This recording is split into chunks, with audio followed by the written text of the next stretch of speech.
बहुत समय पहले की बात है। माधवपुर नामक गांव में एक गरीब किसान अपनी बूढ़ी अम्मा के साथ रहा करता था। उसके पास एक छोटी सी जमीन थी जो कि बंजर हो चुकी थी। फिर भी वह दिन रात उस पर मेहनत करता था। मोहन बहुत ही मेहनती और ईमानदार था। वह एक आत्मविश्वास से भरा हुआ व्यक्ति था जिसे न हालातों से डर लगता था न ही लोगों की बातों से। हर दिन सूरज उगने से पहले ही वह उसी आत्मविश्वास के साथ उठता और अपने खेत की ओर बढ़ता जहां सिर्फ बंजर जमीन थी, लेकिन उसके सपनों की हरियाली छिपी हुई थी। उसे यकीन था कि एक दिन उसकी मिट्टी उसे जरूर जवाब देगी, सोने जैसी फसल बनकर। ओ बेटा मोहन, तेरे लिए मैंने जमींदार से बात कर ली है। वो तुझे अपने पास काम पर रख लेंगे। तू भी जाकर उनसे एक बार बात कर ले बेटा। अब हमारे बस की बात नहीं रही। कम से कम वहां रहकर तू अपना गुजारा तो कर पाएगा। मुझे तेरा बहुत ख्याल है मोहन, इसलिए यह कदम उठाया। जाकर बात कर ले, सब ठीक हो जाएगा।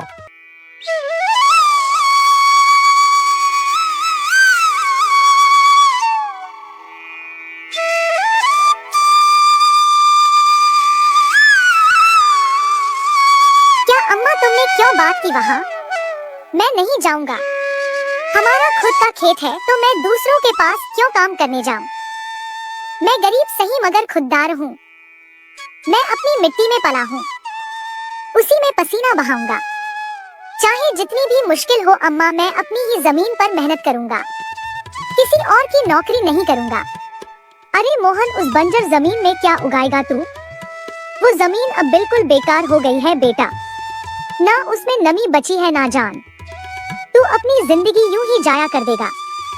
उस जमीन को संवारते संवारते मैं जानती हूँ तेरा हौसला बड़ा है, पर बेटा हौसले से पेट नहीं भरता। तू मेरी बात मान ले।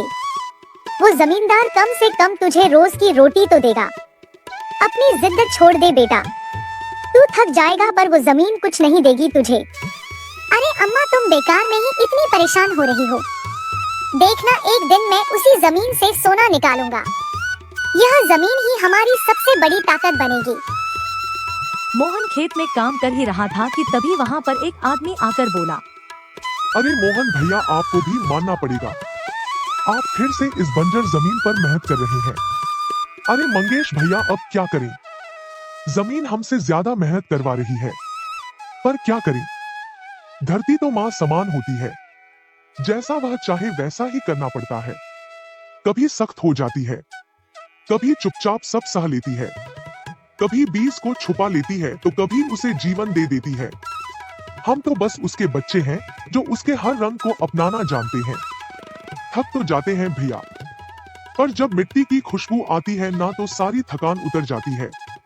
उम्मीद है यह माँ हमें खाली हाथ नहीं लौटाएगी। बस थोड़ा और सब्र, थोड़ा और विश्वास। आप जैसा मूर्ख तो मैंने आज तक नहीं देखा भैया। क्या सोचते हो आप?